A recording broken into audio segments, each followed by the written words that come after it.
What is going on, guys? How y'all doing on this late Friday night review? This is the Club of the Man 1993, and I am here because I, out of the blue, just got a second wind. I was pretty tired after Smackdown, but then all of a sudden I just got a second wind for no reason at all whatsoever. So I'm going to come up here and do my live review before I go to bed and then enjoy my Saturday because I'm not going to be home all day tomorrow. But don't expect this from me next Friday. Next Saturday, I have to be up at like 4 o'clock in the morning to be at my transportation to a video gig for 5 a.m. So don't expect this next weekend. That's for sure. But we are here live to review this week's episode of Smackdown. This is the February 5th. 2021 edition of Smackdown. Once again, took place at the WWE ThunderDome and at the Tropicana Field in St. Petersburg, Florida, as this is the Royal Rumble Fallout show. We're of course on the road to WrestleMania 37 and also heading towards the Elimination Chamber, which is our next main roster pay-per-view. Overall, a solid episode of Smackdown. Better than last week's. I mean, last week's edition I didn't really get to watch, but it was a little bit of a train wreck the week before because, with all, the Raw superstars. And, again, I'll give it this. The way it was for the go-home show, I get it, but it was one of the things where they tried it and it just did not work. Especially the last 40 minutes of that show. But this week's show was better. Some intriguing stuff as we had Edge come over to SmackDown to pay a visit to the Universal Champion, as he's deciding on who he's going to fight at WrestleMania. Is it going to be the WWE Champion Drew McIntyre, the NXT Champion Finn Balor, or is it going to be the Universal Champion, the Tribal Chief on SmackDown, Roman Reigns? Bianca Belair also starting to decide who she wants to face at WrestleMania, and a few other little odds and ends we will take care of. So we'll roll into that. We'll talk about the show, and then I'm going to bed. We'll have to write down a couple small songs, but I won't be home all day tomorrow. But I will be doing, I'm not sure what time on Sunday. I know a lot of people are going to watch the Super Bowl. I mean, I may peek at, I'm not sure about covering Take Care of a Sunday. I'm going to do my next special live stream as I made a list of about storylines of 2020. Best and the worst from WWE. So we'll talk about those on Sunday. So let's talk about SmackDown really quick. First, here's anybody in the live chat. What's up, Mark? I'm not too bad, man. I'm kind of tired. I'm pretty good. Please no more matches with Kevin Owens and Carmella for a championship. We'll definitely get into that. They haven't even talked about Elimination Chamber. They have not yet. That's true. Could we be seeing a Cesaro face turn? Seem to be teasing it. I'll also briefly talk about a little update regarding Cesaro. And do you think they are starting to treat Daniel Bryan like garbage? We'll address that as well when we get to it. But good points there, Mark, to make. There's definitely some questions that I will answer. And again, we'll roll into this review and talk about it. Wow, it's almost 1 o'clock. I didn't realize it was that late. I thought it was only like a little after midnight. Never mind. Anyways, the show opened up with, of course, the Tribal Chief, Roman Reigns, coming out, just gloating about his victory at the Royal Rumble over Kevin Owens, even though he obviously had to. He was a second away from losing the Universal title at their last man standing match on Sunday. But he gloats about his victory, and then he's turning his attention now moving forward to WrestleMania, to the winner of the 2021 Men's Royal Rumble, Edge. But then Roman immediately expresses that he's pissed off at Edge. Why would Edge play games with him? Why would he go to Raw to visit Drew McIntyre? Why would he go to NXT to visit Finn Balor? He should be coming straight to him because Roman Reigns is the main event. No questions asked. So basically, he's already said, Edge is already off to a bad start, making a bad choice here. So he better get out of here and straighten this out right now. And And then, of course, it's discovered that Edge has not arrived yet to the arena. So Roman Reigns is like, okay, fine. You're not here yet, but I want you here by the end of the night, and I want you to make a decision. Already pushed to the fact that Roman Reigns believes that, again, he is the main event of WrestleMania. Which, thinking about it, at first I thought, okay, this is making it very obvious now that Edge is facing Roman Reigns at WrestleMania. Which I'd be cool with. I'd be cool with Edge facing Roman, Edge facing Drew, or Edge facing Balor. I'm cool with all of them.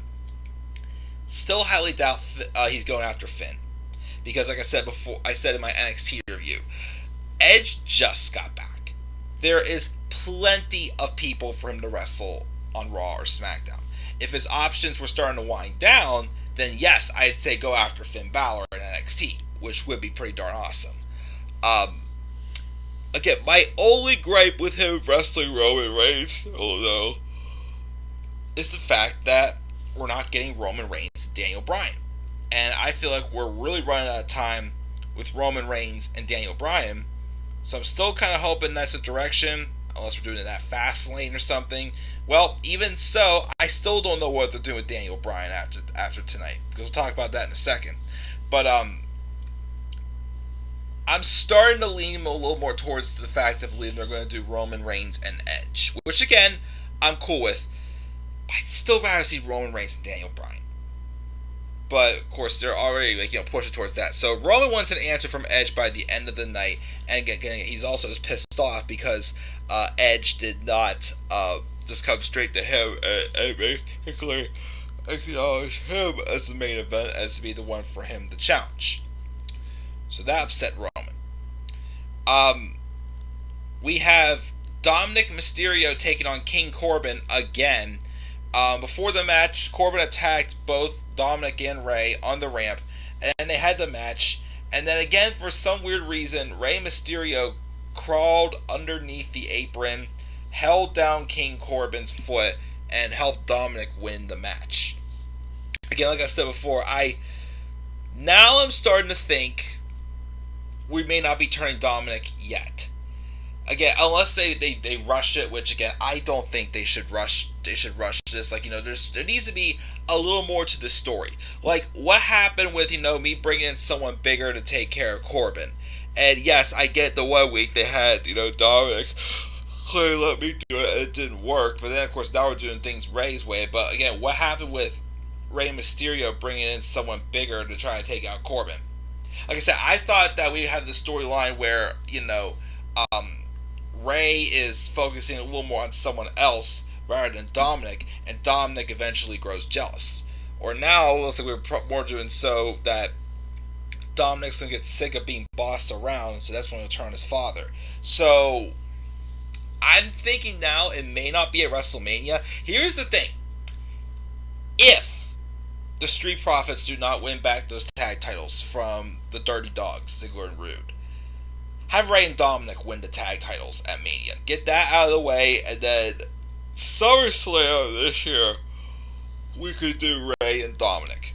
Because I'm starting to feel like it's getting a tad bit too late to start even pushing for a WrestleMania match, because it feels like we're just still digging, sinking our teeth into this whole storyline with the tension teased between Dominic and Rey, father and son. So, that's just my opinion on it after watching this match. Big E was interviewed and he tells Caleb Braxton that he has always had to fight, but he will fight tonight as he once again defends his IC title. Of course, he will defend that in a triple threat match later on the show. And then Daniel Bryan and Cesaro had another match. Wasn't as good as the match they had the week before, but to our surprise, Cesaro won clean again. Him and Bryan, I think, got busted open a little bit.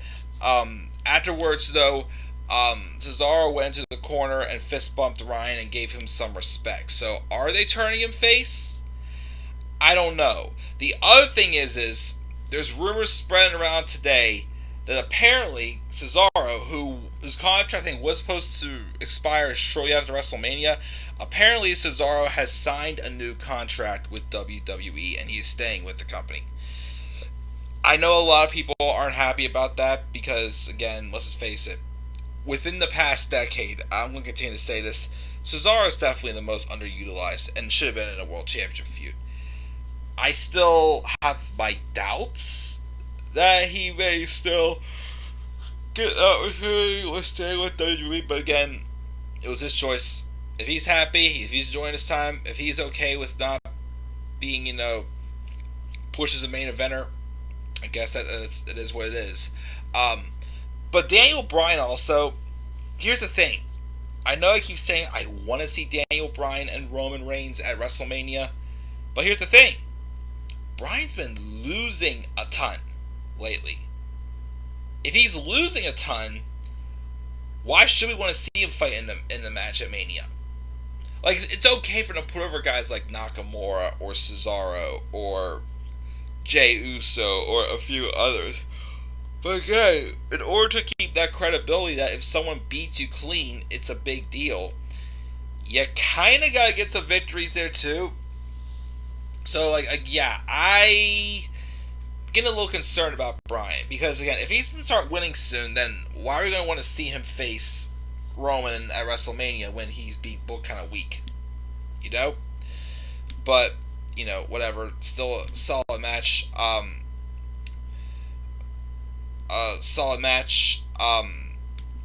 But again, like I said, I don't know what's going to happen with Cesaro now that he resigned, that they're not going to try to push him hard anymore, or again, I don't know what's going on with Daniel Bryan, him constantly losing. But we had that.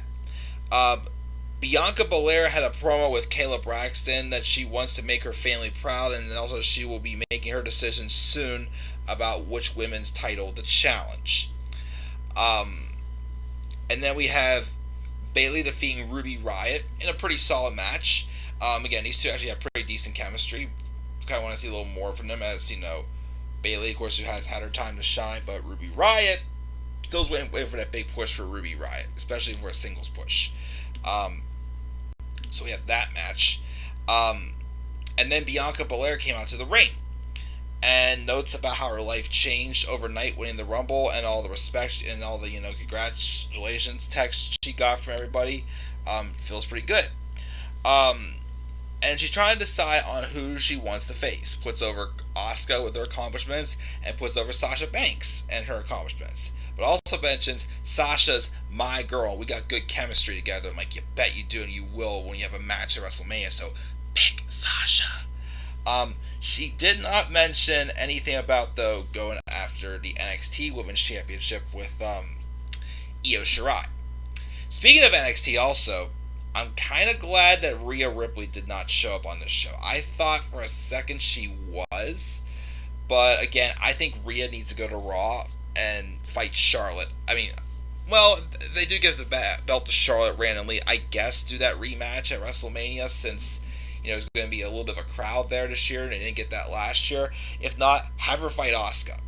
Again, as I keep saying, Rhea Ripley needs to be as far away from Bianca as possible right now, because they're both the next big things for the women's division.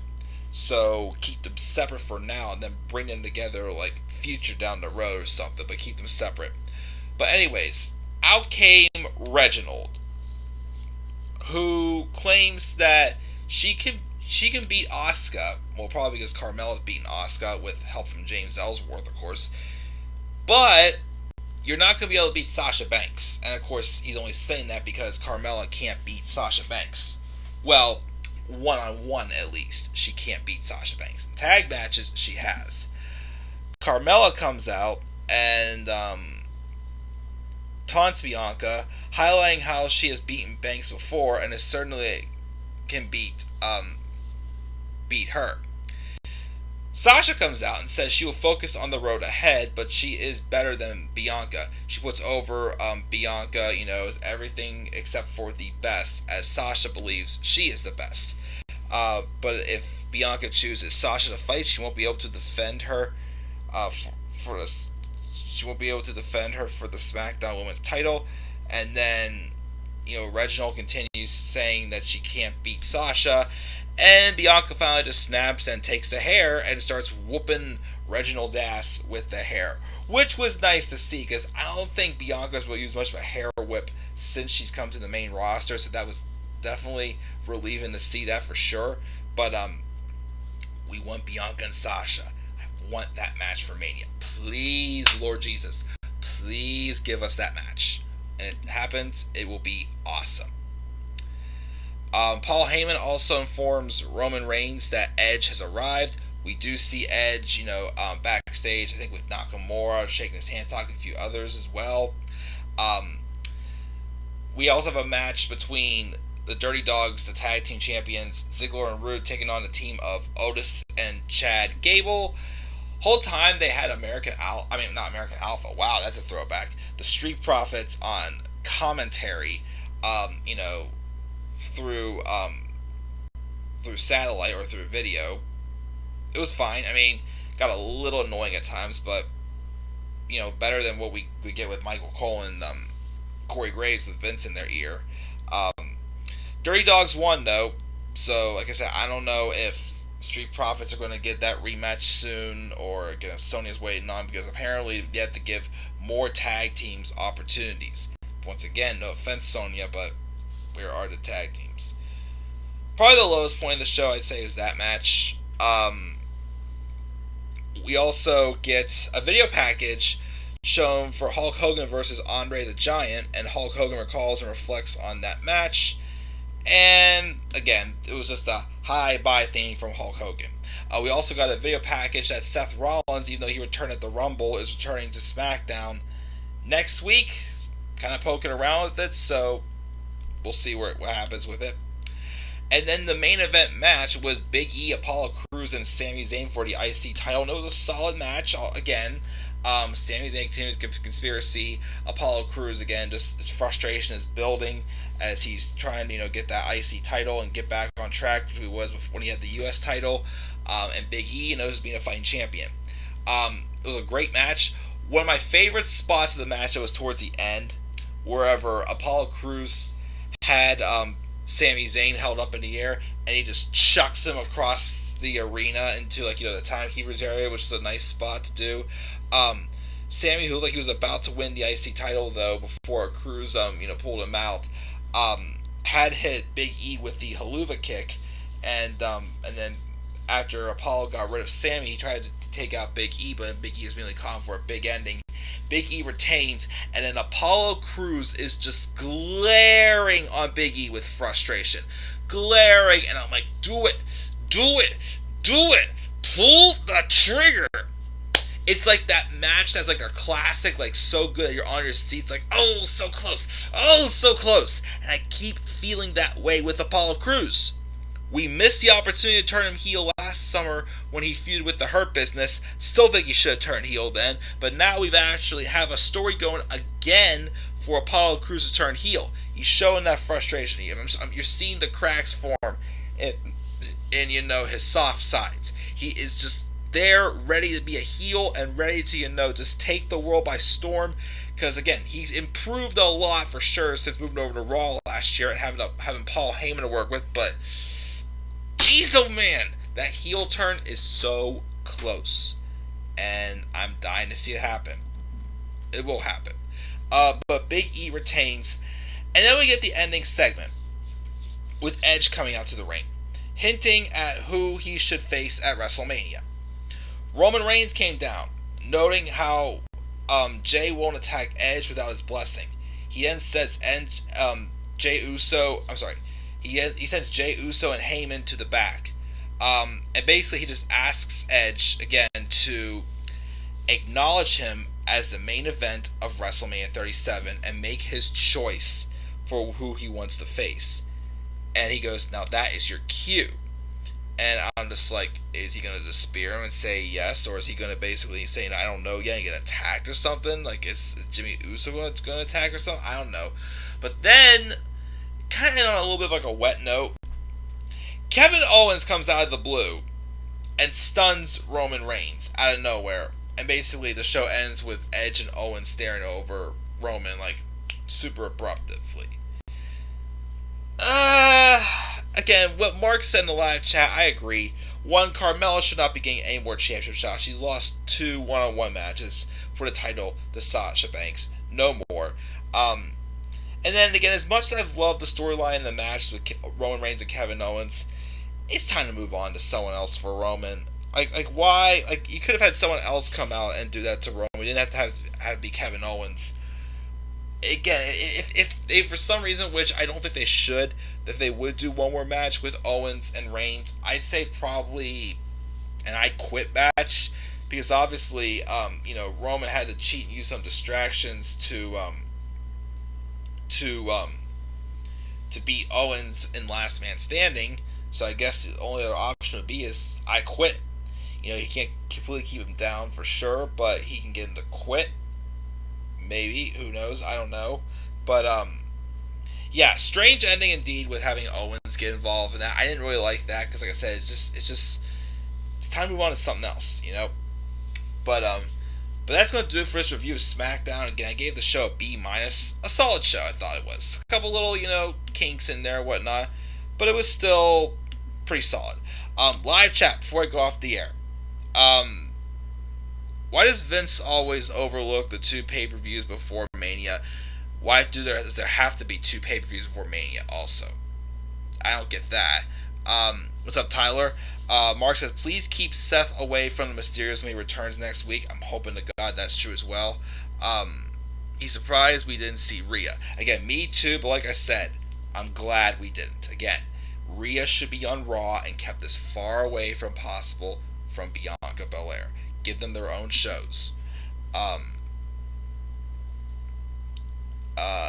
Tyler said